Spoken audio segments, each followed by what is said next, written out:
Melaksanakan Dempo Fair ini tidak mudah ya, Bu. Dan kami juga harus menyeimbangkan dengan kegiatan sekolah juga.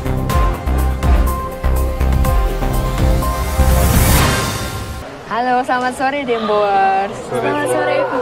Oke, senang sekali bertemu kalian lagi sore ini, hari ini. Gimana hari ini? Cerita sedikit, Reva? Hari ini saya senang sih, Bu, karena memang hari ini pelajarannya hanya ada di jam ke-5 dan ke-6 saja. Oh, Iya. Karena jam 1 sampai jam 4-nya tadi Ada pelatihan untuk bencana. simulasi ya tadi itu ya? Betul. Oke, menarik kelihatannya. Iya. Apa yang paling penting tadi? Menurut saya yang paling penting itu penanganannya sih, Bu. Jadi anak-anak itu kan kalau misalkan ada gempa cenderungnya panik ya, Bu. Ya. Iya, jadi tadi dibilangin juga kalau misalkan ada bencana itu jangan panik gitu. Yang pertama jangan Iya. panik. Karena kalau panik memang nggak bisa berpikir dengan jernih juga kan, Bu. Karena kalau panik jadinya nggak bisa berpikir jernih. betul. Iya, betul. Lalu kalau sudah terjadi gempa gitu? Tadi diajarin penanganannya sih, Bu. Ya, jadi Kalian mesti apa? kayak melindungi kepala gitu, terus sembunyi di bawah meja. Iya. Nah, pertama lindungi kepala, terus cari tempat yang aman. Karena kan kalau gempa memang rentan buat rubuh bangunannya. Iya. Ya. Tadi Catherine juga ya, kan Iya. kelas 12, hanya kelas 12 Hanya tadi kelas ya? 12 saja. Oke, menyenangkankah Catherine? Menurut saya menyenangkan sih, soalnya kayak ya jam belajarnya kepotong. Yang lain ini ya, alasan Kita yang lain. bisa belajar banyak hal. Terus tadi juga ada yang kayak pertolongan pertama kalau misalnya ada yang terluka atau pingsan. Yang tadi kayak juga dipraktekin langsung gitu. Jadi menurut saya menarik sih. Oke, menjadi pengalaman langsung yang bermanfaat gitu Iya, ya. betul. Oke, bermanfaat banget. Kan ada isu-isu megatrust itu ya. Aduh, Iya, betul. serem. Oke, kalau Luis tadi nggak ikut mitigasi gempa. Tadi gimana hari ini? Hari ini pelajarannya senang sih, Bu, karena kalau sudah pagi-pagi dapatnya pelajaran sains, kimia, matematika itu bawaannya biasanya harinya itu lebih senang gitu. Oke, ini minatnya di sains ya, di science Luis ya. Oke, ya syukur kalau senang semua, sehat semua ya. Iya. Oke, kesehatan sangat penting. Oke, nah kita sore ini mau bincang-bincang tuh mau bicara yang pertama. Kalian nih mau bikin kegiatan besar kan sebentar lagi bulan depan ya? 2 bulan lagi. Oh 2 bulan lagi. Iya, bulan November. Oh bulan November, iya. Kami ini melihat ya kalian ini cukup menghayati kehidupan sehari-hari kalian di usia saat ini. Makanya tertarik untuk berbincang-bincang mengenai pandangan kalian gitu. Nah pandangan tentang apa yang mau kita bicarakan adalah pandangan tentang generasi kalian saat ini. Pengen tahu langsung gitu dari yang menjadi bagian generasi Z ini bicara tentang generasinya itu bagaimana? Ya, pasti pernah sih, Bu, karena kita kan pasti setiap pernah. hari kita berhubungan dengan yang umurnya sebaya. Jadi kita spending waktu ini di sekolah ini kalau 6 hari seminggu, sehari kira-kira 7-8 jam itu kan waktu yang cukup signifikan ya, Bu.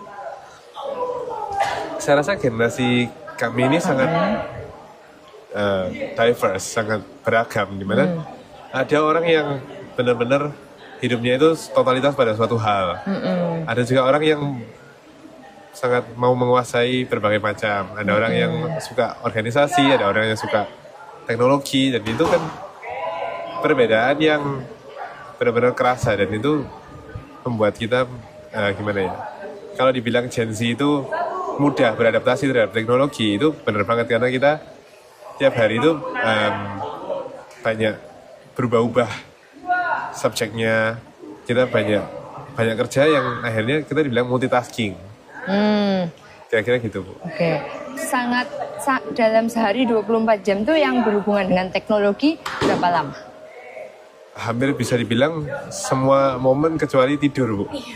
Oke, Jadi itu mungkin ya. yang nggak pakai Sedekat- teknologi itu kalau misalkan guru minta HP-nya dikumpulkan. Iya. Sekarang kan sudah ada kotak HP ya. Terus gimana rasanya? Dipisahkan sementara gitu. Untuk beberapa saat memang saya rasa itu perlu, tapi tidak bisa terlalu lama gitu, Bu. Karena kalau terlalu lama itu kan gimana ya? Itu kan membatasi apa yang kita bisa pelajari dalam satu hari itu. Oh, jadi kalian kayak kehilangan alat gitu. Iya, kehilangan penghubung lah Bu dengan Penghubung. referensi yang lebih luas, kira-kira begitu.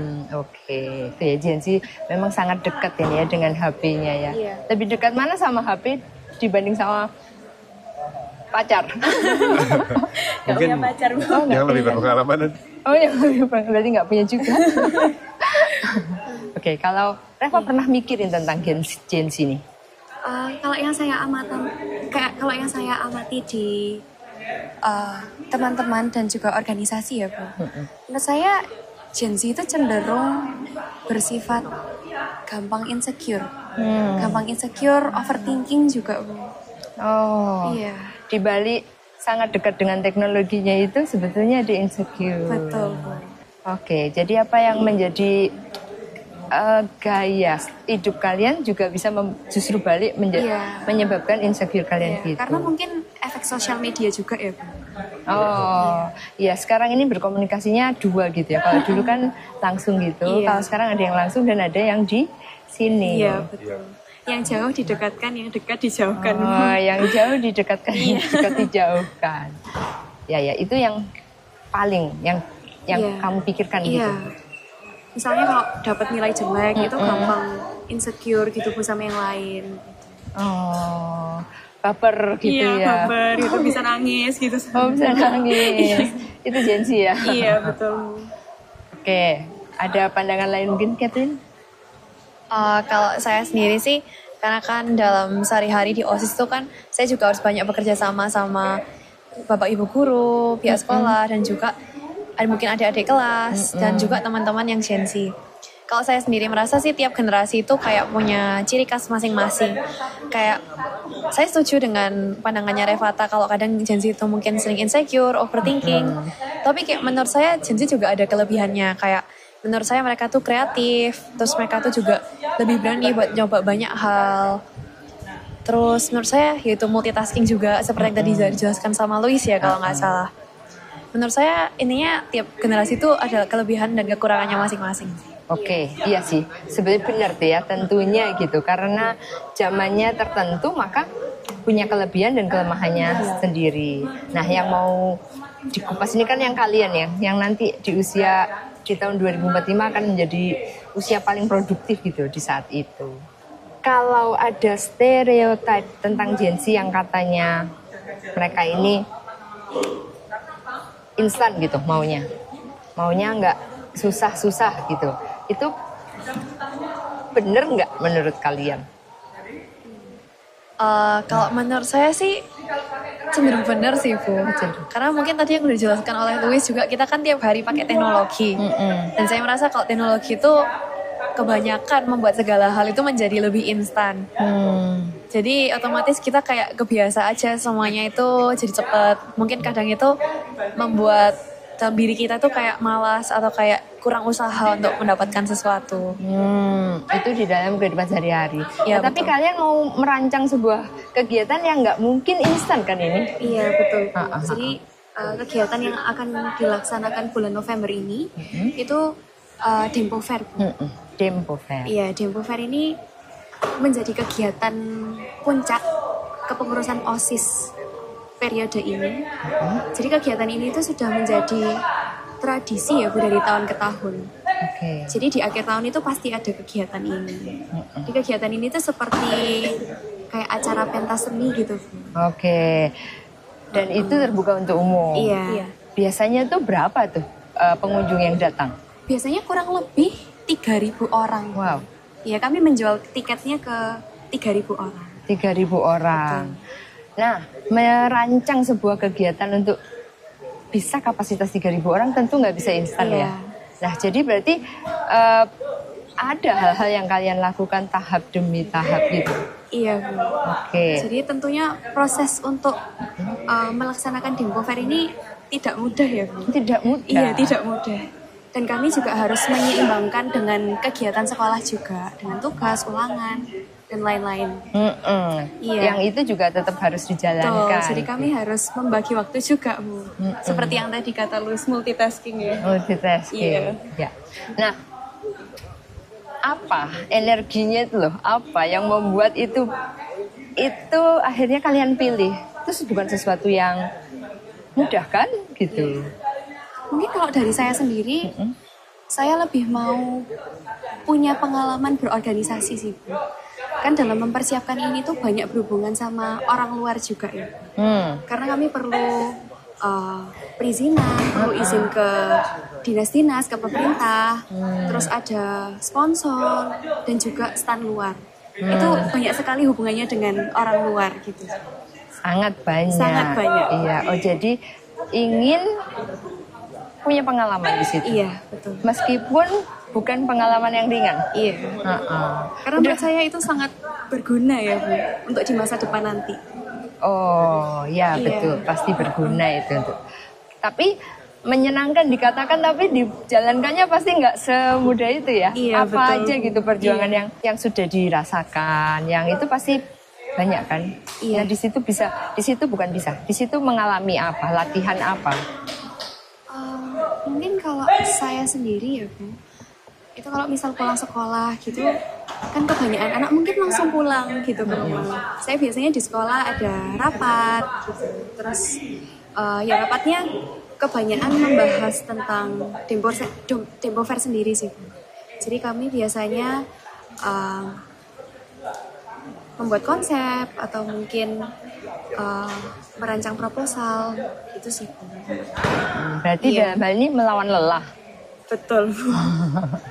Karena sampai rumah itu udah kayak capek gitu. Oke. Ya. Ini masih sedikit ya tentang Iya. Dempo Fair-nya. Katin atau Luis cerita. Kalau di dalam keseharian kalian, untuk yang tadi katanya overthinking, insecure, instan itu kalian pilih nggak? Menurut saya tuh nggak bisa dipilih sih. Oh, nggak karena bisa dipilih. Kayak overthinking sama insecure tuh kan kayak ya sebenarnya bukan keinginan kita juga sih, kayak ya tiba-tiba kepikiran aja sih kalau menurut saya. Kalau menurut saya sih yang terpenting itu kita harus bisa meyakinkan diri kita kalau tiap orang itu kayak punya kemampuan, punya potensi dan punya bidangnya masing-masing. Jadi kita nggak boleh membandingkan diri sama orang lain. Karena pasti tiap orang itu ada kelebihannya sendiri-sendiri gitu sih, Bu. Ini cara mengatasinya, Iya. cara mengatasinya. Berarti terkait insecure tadi, gitu, overthinking Iya, juga, betul. gitu. Kalau terkait yang instan sih, juga itu sih dari selama kegiatan OSIS itu saya belajar kalau misalnya dalam hal-hal kayak gitu tuh nggak bisa instan. Karena kan semuanya pasti ada prosesnya. Kita komunikasi sama orang, berurusan sama orang lain itu nggak bisa instan. Jadi kayak ya belajar untuk bisa bekerja sama orang lain, bisa sabar, bisa sabar sih yang penting, Bu. Bersabar ya. Iya, betul. Kayaknya itu sangat kelihatan gitu, Katin. Dalam komunikasi memang butuh bersabar. Iya, betul. Karena kan tiap orang juga punya pendapatnya masing-masing. Jadi kita harus sabar dalam setiap prosesnya. Oke. Kalau pandangannya Luis gimana nih? Kalau tentang overthinking sendiri mungkin ya pasti kita kepikiran tentang kegiatan-kegiatan kita, Bu. Kita kepikiran tentang sekolah. Bentar, kayaknya kalau Luis ini baik-baik aja semua gitu, tapi kepikiran juga gitu. Pasti kepikiran, Bu. Pasti kepikiran. Kan, cuman mungkin tidak ditunjukkan sebagaimana stereotip itu menunjukkan bahwa kan ada orang yang lebih menonjolkan emosinya atau menunjukkan insekuritasnya, mungkin sampai diposting. Kalau saya milih ya tidak Gimana? separah itu kok. Oh, nggak separah itu. Masih bisa dihadapi. Jadi saya milih untuk ya sudah, ini masalah yang saya hadapi, apa yang bisa saya lakukan, mungkin saya bangun list prioritasnya kayak ini lalu nanti dijalankan satu-satu. Oh, ini oke, itu sikap teknis gitu ya, sikap teknis yang kamu pilih sehari-hari. Iya, Bu. Membuat, jadi apa yang teori yang kamu tangkap tuh ditekniskan. Iya, Bu. Oke, berarti ada daftar prioritas gitu ya, Luis? Ya walaupun kadang itu memang ini sama pentingnya, cuman mungkin ada, oh ini tenggatnya bisa lebih diundur dikit, jadi bisa kemudian. Seperti itu. Tapi kalau tentang yang insecure, itu pasti kita walaupun ada lagunya ojo dibanding-bandingke ya, Bu. Wongkong ini gitu. Tapi itu perbandingan itu kita susah untuk lari dari situ, saya rasa. Maka ya kita saya mengusahakan diri saya menjadi yang terbaik, kira-kira begitu. Oke. Yang mensupport, yang mendidik diri sendiri gitu. Ya tentu saja yang untuk support itu kan kita perlu bantuan orang lain, kita butuh. Kalau orang Gen Z sekarang kita bilangnya aura positif dari sekeliling kita. Kita perlu orang-orang di sekitar kita yang setujuan, mempunyai tujuannya sama, yang punya motivasi yang ya selevel lah, dan suportif agar kita bisa berkembang. Oh, jadi kamu memilih dengan sengaja akan menyeleksi itu gitu? Iya. Oke, karena tahu nanti dampaknya gitu ya? Iya Bu, mungkin terpikir sampai situ. Oke. Nah, kalau gitu gini, kita hubungkan lagi sama karya yang mau kalian buat ya. Iya. Oke. Dari kelemahan-kelemahan Gen Z tadi, apakah itu terlatih untuk dihadapi di dalam berkarya ini? Iya sih Bu, pasti. Karena saya cerita sedikit ya Bu tentang pengalaman saya. Jadi ketika saya pertama kali terpilih untuk jadi ketua pelaksana dari kegiatan ini, saya juga pertamanya overthinking Bu.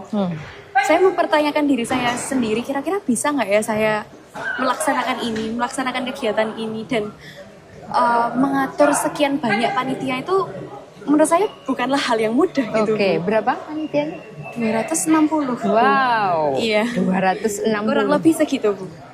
Iya, jadi tapi dari situ saya juga belajar banyak bahwa kalau dihadapi bersama-sama tuh ternyata bisa.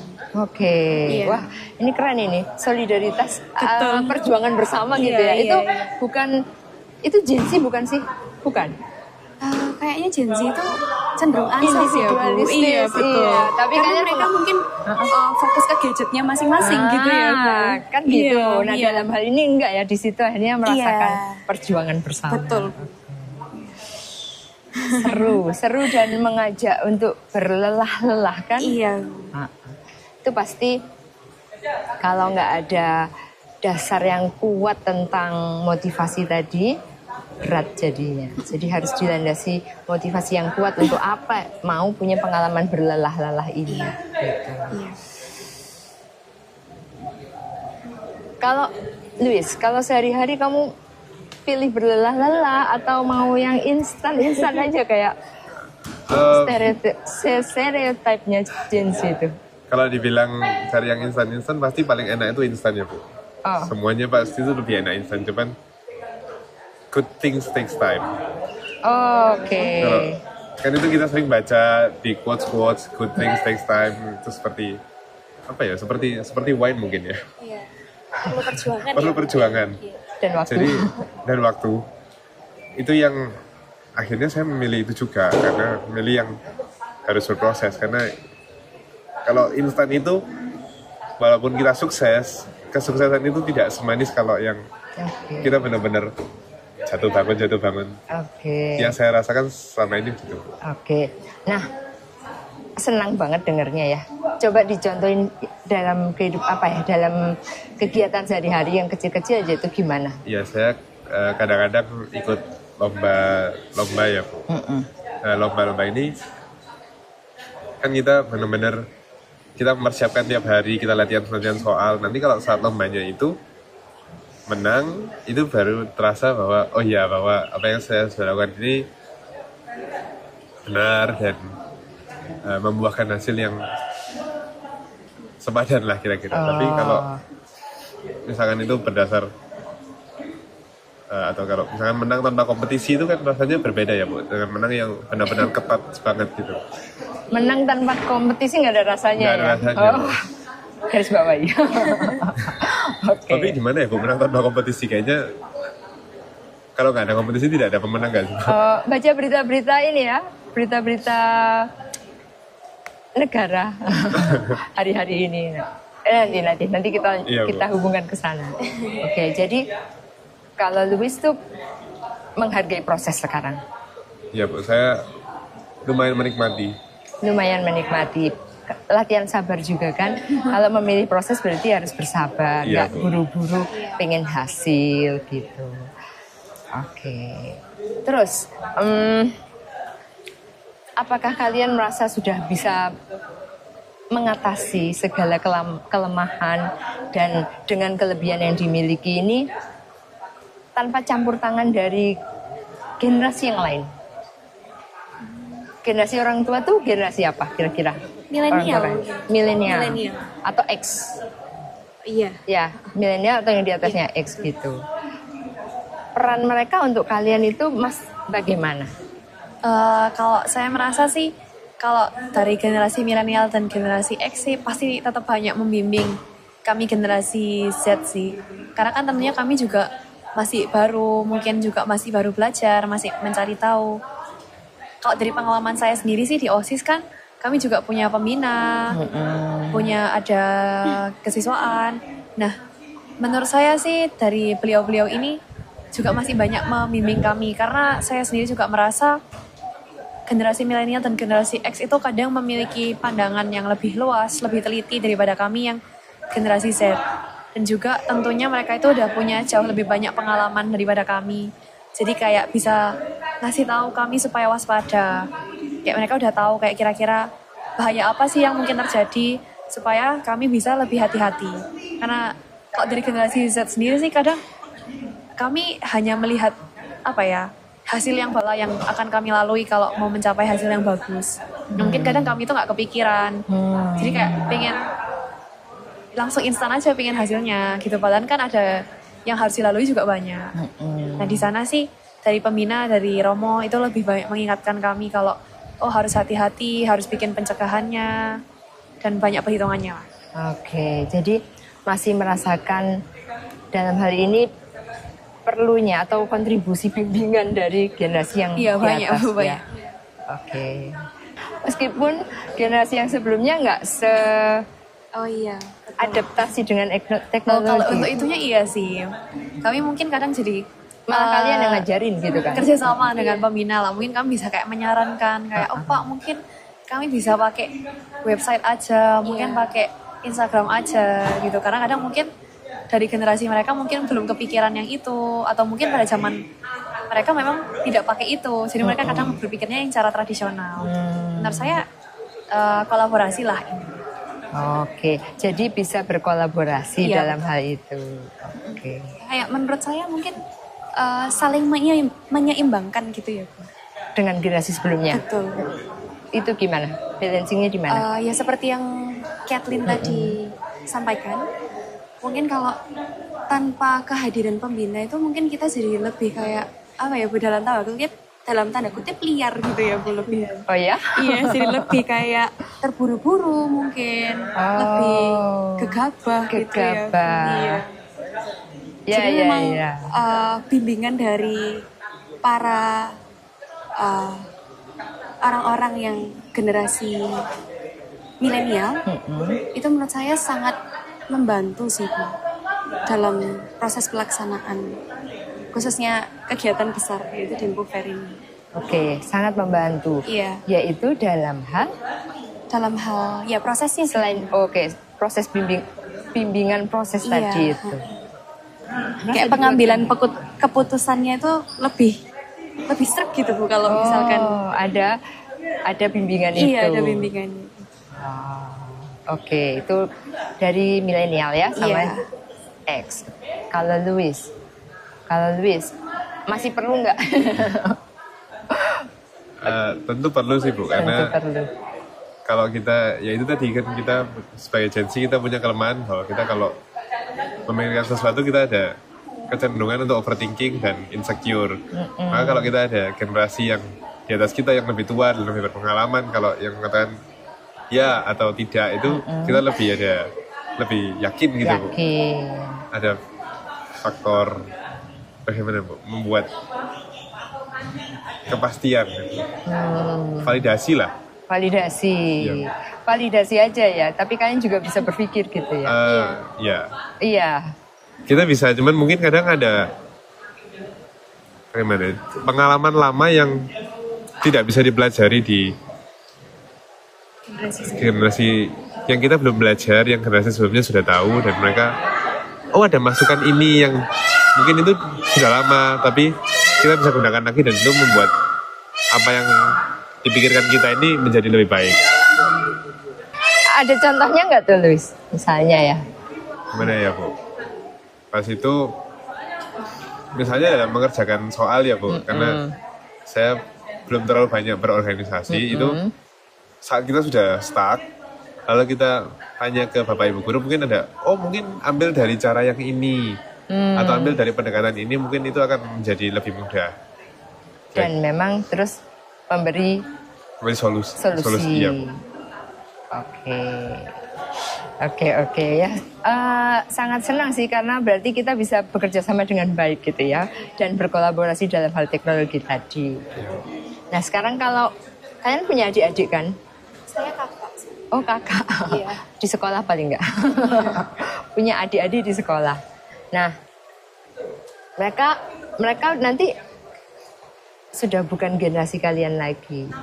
Nah mereka punya ciri-ciri yang mungkin juga sedikit berbeda sesuai zamannya tadi. Tapi kalian sudah bekerja sama kan, sudah berinteraksi, hidup bersama gitu. Ada juga nggak pernah terlintas kalau mereka tuh ternyata begini, ada bedanya gitu. Terus ada hal baik apa yang mau kamu pesankan gitu? Mungkin kalau pesan saya itu jangan sampai menutup diri. Karena dengan menutup diri itu kita susah belajar. Oke. Jangan sampai menutup diri. Sampai menutup diri. Apakah adik-adik ini ada kecenderungan ke situ? Mungkin iya, Bu. Oh. Kayak menurut saya antisosialnya itu semakin terasa. Oh, oke ya adik-adik. Ini ada pesan dari kakak. Jangan menutup diri, biar nggak kemudian tertutup belajarnya, pintu belajarnya. Biar kalau dikasih saran atau masukan gitu, masukan yang membangun ya Bu khususnya, itu bisa diterima dan diimplementasikan gitu. Oke, itu satu pesan. Iya. Kakak Caitlin. Kalau dari saya sih mungkin kayak lebih hati-hati aja. Kayak jangan gegabah dalam mengambil segala keputusan. Kayak lebih dipikirkan matang-matang kalau mau melakukan sesuatu gitu sih. Mereka cenderung nggak berpikir panjang gitu kah? Mungkin dikit kayak gitu. Jadi kayak ya kurang berpikir panjang aja kadang kalau mengambil keputusan. Oke. Pesan itu ya. Jadi hati-hati. Iya. Hati-hati. Oke, Luis. Ini pesan untuk the next generation. Yes. Just enjoy. Nikmatilah saja itu apapun masalahnya. Tapi nanti akhirnya nggak apa-apa juga kok. Asal masalah yang nggak terlalu gede ya. Oke. Itu pun kalau masanya sedikit lebih gede, itu kan kita punya konsel yang lebih senior, kita bisa meminta bantuan, dan yang penting kan kita berkomunikasi, kita kayak seperti dikatakan Cerevata tadi, kita jangan menutup diri, kita open for discussion, kita bicarakan agar itu nggak sampai memendam dan akhirnya jadi insecure tambah parah, jadinya stres. Sakit. Iya Bu. Oke, jadi lebih pilih hidup ini trust gitu ya. Iya. Untuk the next generation juga trust gitu. Ke kalian juga trust. Oke. Ya udah deh. Oke, kalau gitu kita undur diri. Saya Dewi, Saya Kathleen. Saya Rafata. Dan saya Luis. Jangan lupa like, comment, and subscribe channel kami di link di bawah ini. Dan Untuk informasi lebih lanjut mengenai kegiatan kami, jangan lupa follow Instagram @dempofair. Bye-bye. Terima kasih. Terima kasih, Bu.